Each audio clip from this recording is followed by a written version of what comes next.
विश्वानि देव सवितर्दुरितानि परासुव यद्भद्रं तन्न आसुव। ॐ सहना भवतु सहनौ भुनक्तु सह वीर्यं करवावहै तेजस्विनावधीतमस्तु मा विद्विषावहै।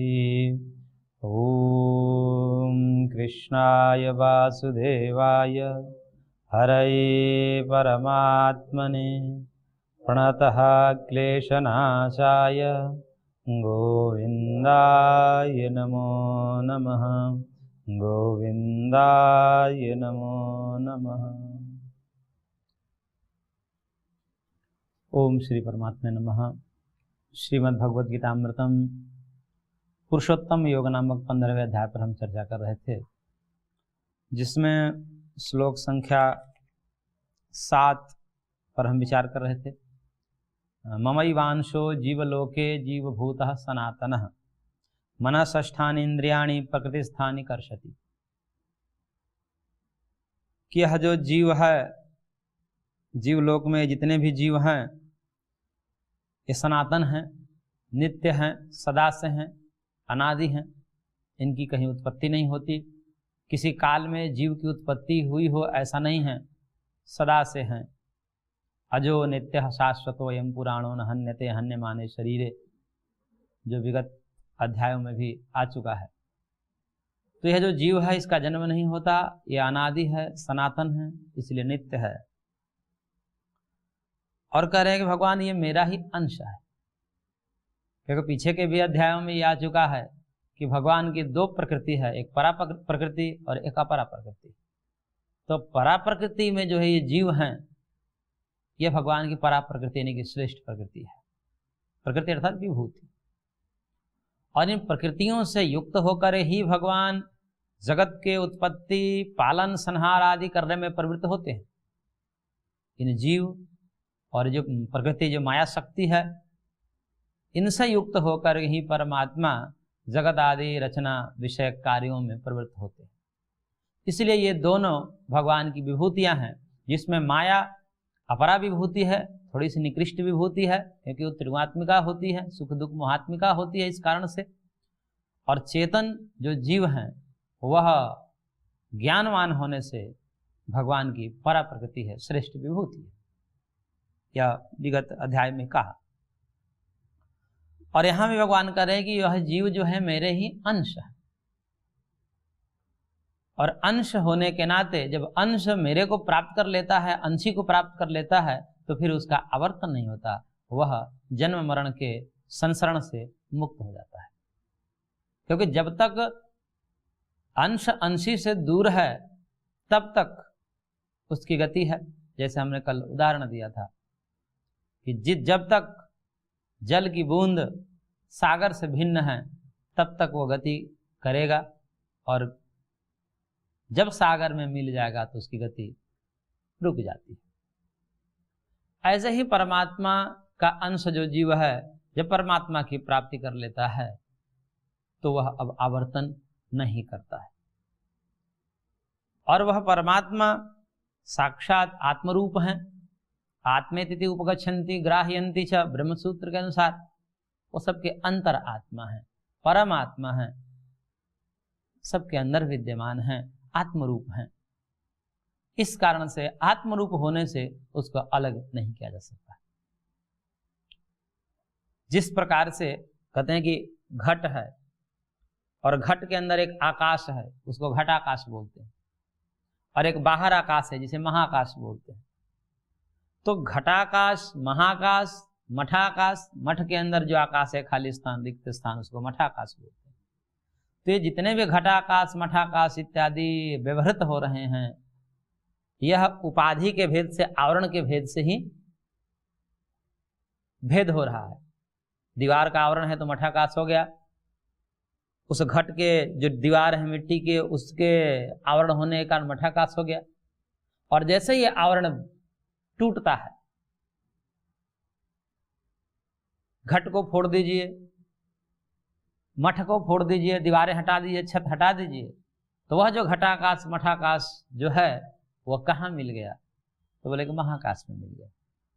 अब महाकाश, घटाकाश और मठाकाश में कोई भेद नहीं था, उस घटाकाश मठाकाश में ही जो महाकाश अनिश्चित था, इसलिए उसे भिन्न नहीं किया जा सकता। लेकिन जब तक उपाधियां हैं, जब तक आवरण हैं, तब तक भेद प्रतीत हो रहा है। इसी प्रकार से जीव और ब्रह्म में एकता है। जीव और ब्रह्म में भेद नहीं है। ऐसा नहीं है कि जीव कहीं और रखा हुआ है, परमात्मा कहीं और रखे हुए हैं। दोनों में इस प्रकार से भेद है, ऐसा नहीं। जीव और ईश्वर दोनों एकात्म हैं, लेकिन एकात्म होते हुए भी जीव को परमात्मा का अनुभव नहीं हो पाता, प्रत्येक जीव को परमात्मा का अनुभव नहीं हो पाता। क्यों? क्योंकि जो बीच में माया आ जाती है, ये माया जीव को ब्रह्म से मिलने में बाधा डालती है। इसके लिए तुलसीदास ने एक बहुत बढ़िया उपमा दी है रामचरितमानस में। भगवान राम लक्ष्मण सीता जा रहे हैं, तो उनको उपमा देते हुए उन्होंने लिखा और कहा कि उभय बीच सिय सोह ही कैसे, ब्रह्म जीव बीच माया जैसे। कह रहे हैं कि दोनों भाइयों के बीच में आगे आगे भगवान हैं, पीछे लक्ष्मण जी हैं और बीच में सीता जी जा रही हैं। तो कह रहे हैं कि ये ऐसे ही विभूषित हो रही है कि जैसे ब्रह्म और जीव के बीच में माया होती है। भगवान राम ब्रह्म सदृश हैं, लक्ष्मण जीव सदृश हैं, बीच में सीता माता माया सदृश हैं, और पीछे जीव जो है वह लक्ष्मण जी भगवान राम को नहीं देख पा रहे हैं क्योंकि बीच में सीता जी। यानी कि जीव मानव ब्रह्म को नहीं देख पा रहा है क्योंकि बीच में माया का आवरण है। ये माया जैसे ही हटती है तो ब्रह्म जीव दोनों एकात्म हो जाते हैं। अब यहाँ पर प्रश्न ये उठता है, यहाँ पर बहुत दार्शनिक विमर्श आते हैं, इसी पर संप्रदाय बने हुए हैं कि यह जो ब्रह्म और जीव की एकता है, वास्तव में ब्रह्म जीव में भेद नहीं है, जीव ही ब्रह्म है, ब्रह्म ही जीव रूप में भाषित हो रहा है। इस प्रकार से दर्शन संप्रदाय दर्शनों में चलते हैं।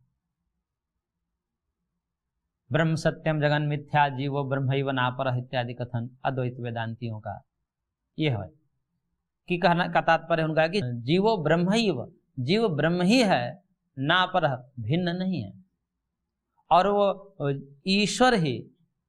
कहते हैं कि जीव ब्रह्म में भेद नहीं है, तो फिर ये जीव परेशान क्यों है, अपने स्वरूप को भूला क्यों है? तो कह रहे हैं कि भगवान ही यानी कि ब्रह्म ही जीव रूप में आ गया। लेकिन कैसे आ गया?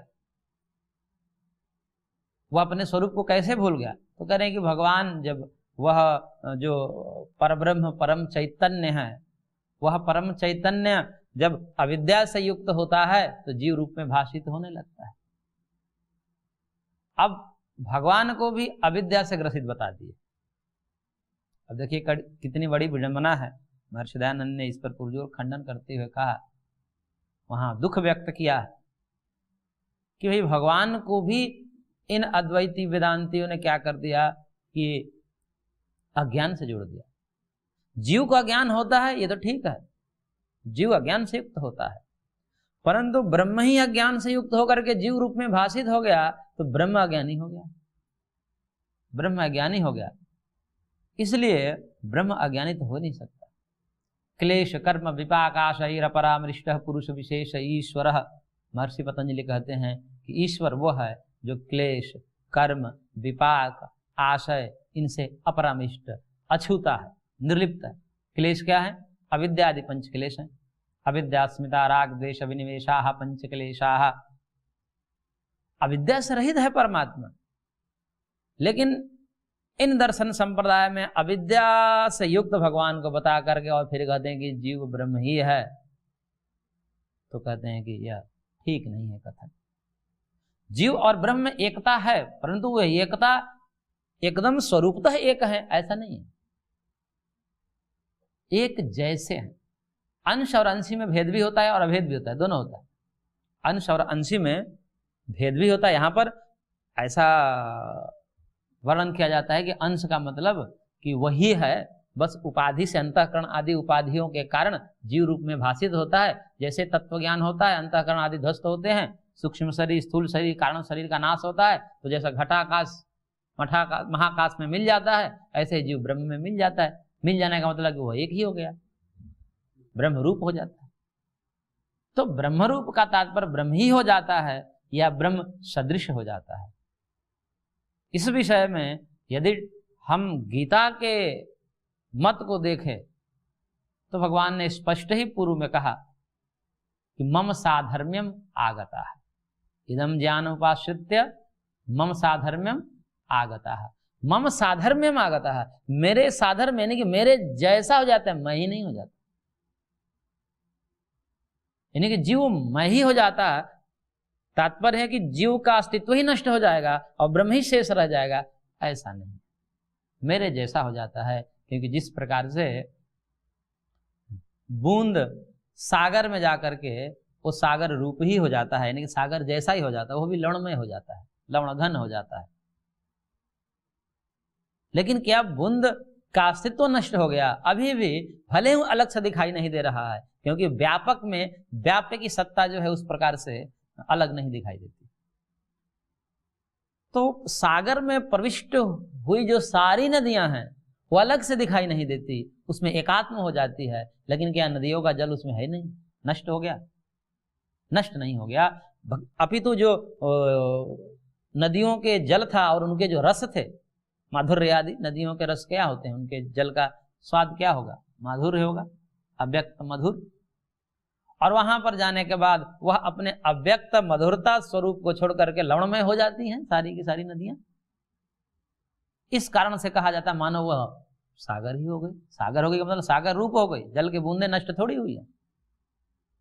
तो जिस प्रकार से एक लौह पिंड अग्नि में निक्षिप्त किया हुआ अग्नि जैसा हो जाता है, अग्नि ही नहीं हो जाता, अग्नि जैसा हो जाता है, वैसे ही जीव ब्रह्म के साथ मिल करके ब्रह्म जैसा हो जाता है, न कि ब्रह्म ही हो जाता है। और इस विषय में जो ये श्लोक अभी भगवान ने कहा, मम इवांशो जीवलोके जीवभूत सनातना, इसी पर ब्रह्मसूत्र ने भी कहा कि अंशो नाना व्यपदेशात। एक सूत्र है कि ये जो अंश हैं, भगवान के अंश जो जीव हैं, क्योंकि वेद में भी कहा अमृतस्य पुत्राः, अमृत के पुत्र हैं, भगवान के अंश हैं। तो जो भगवान के अंश हैं वहां पर नाना व्यपदेशात, इस अंशांशी भाव के कारण उन्होंने कहा कि जीव नाना होते हैं और ब्रह्म एक होता है। और ब्रह्म और जीव में यदि एकता होती, स्वरूपतः ये दोनों एक होते, फिर नाना और एकत्व का भेद नहीं होता। ब्रह्म के विषय में कहा कि एकस्त था सर्वभूतांतरात्मा, वो एक है, सब भूतों में विराजमान है। तो यहां पर सर्वभूतांतरात्मा, समस्त भूतों में कौन विद्यमान है? एक। तो वो एक जिसमें विद्यमान है, किसमें? सभी भूतों में, यानी कि वो जीव है। तो जीव का नाना तो सिद्ध हो जाता है। तो नाना व्यपदेशात, नाना होने से जीव असंख्य हैं, अनेक हैं, लेकिन ईश्वर एक है, इसलिए भिन्न भी है। तो दोनों में भेद भी है और अभेद भी है। अभेद इस कारण से है क्योंकि परमात्मा सब जीवात्मा के अंदर तक घुसा हुआ है, अंतरतम है, वो आत्म रूप है, उससे कोई भिन्न हो ही नहीं सकता। वो वहां तक है जहां तक जीव है।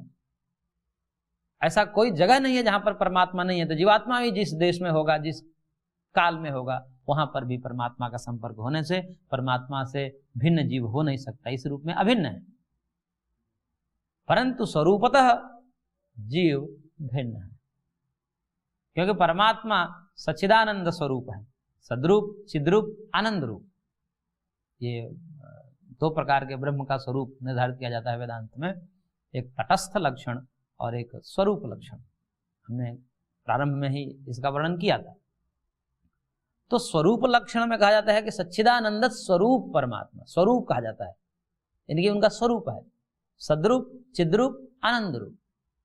सत मतलब नित्य हैं, त्रिकालाबाधित हैं, तीनों कालों से परे हैं, काल का प्रभाव जिस पर नहीं पड़ता, वो शाश्वत है। तो सत का मतलब नित्य, शाश्वत।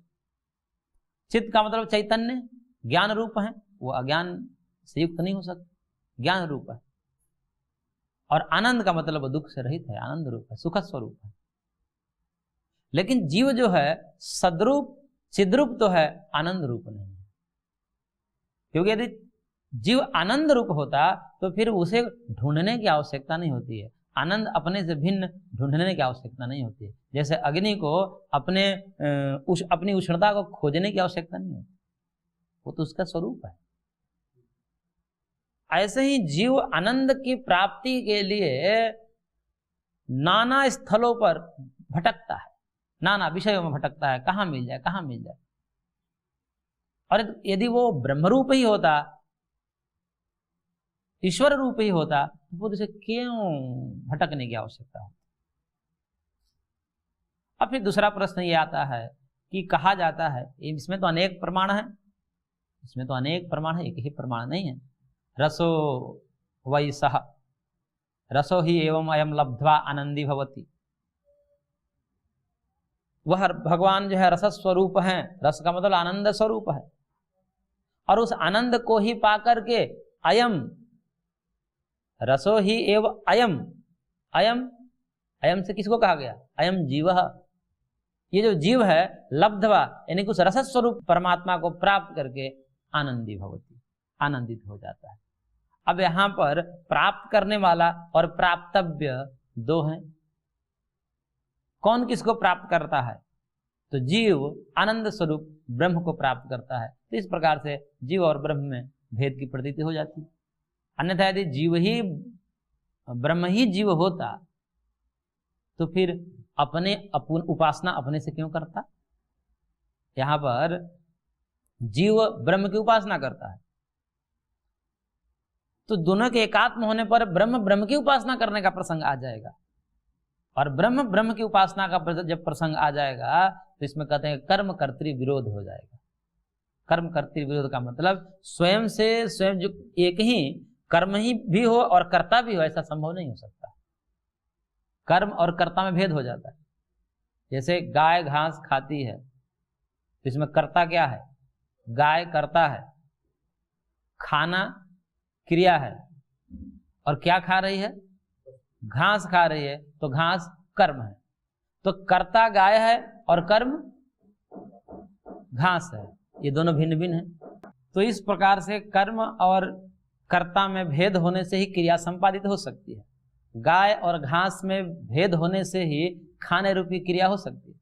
यदि गाय ही घास हो, घास ही गाय हो, दोनों में भेद नहीं हो, दोनों एक ही पदार्थ हो, तो खाने रूपी क्रिया नहीं हो सकती।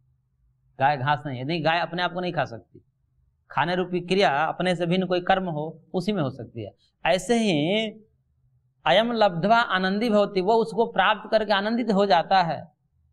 इसका मतलब कि जीव प्राप्त करने वाला है तो जीव भिन्न होगा, जिसको प्राप्त कर रहा है वो प्राप्त करने योग्य वस्तु भिन्न होगी, तब जाकर के प्राप्त करने के ध्यान करने उपासना रूपी क्रिया सार्थक होगी।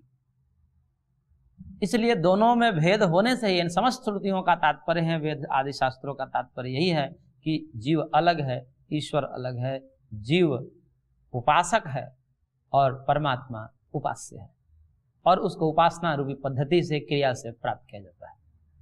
तो ये जो उपासना रूपी क्रिया है जीव और ब्रह्म की एकता होने पर संभव नहीं हो सकती। इसलिए जीव और ब्रह्म एक नहीं है, एक जैसे है। और इसके लिए भी कहा कि हमने अभी पूर्व में जो कहा कि भेद भी है और अभेद भी है। इसके लिए ब्रह्म सूत्रकार ने एक सूत्र दिया और कहा कि उभय व्यपदेशात्व ही कुंडलवत।